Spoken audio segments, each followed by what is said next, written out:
Hello bro, আমরা এখন পিরামিডে ঢুকবো।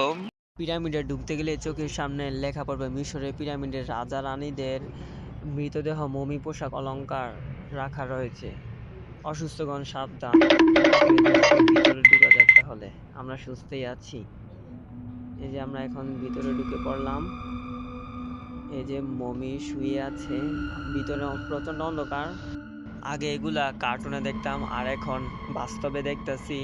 কেন জানি মনে হচ্ছে ওরা আমার সাথী আছে বা আশেপাশে আছে। তুমি সাবধানে থেকে বুঝছো? ওকে, আমি দুজন মিলে সাবধানে থাকতে। পিছন থেকে কেউ ঠেলামেলা দিয়ে না, এমনি ডর করতেছে, তাহলে কিন্তু পরে বিপদ। আমার বারবার কেন জানি মনে হচ্ছে আমার পিছনে কেউ আছে। দেখি পিছনে ক্যামেরাটা একটু ঘুরাইয়া। দূর মিয়া, ঠেলা দাবুরা খেলাই শেষ করে দিলেন।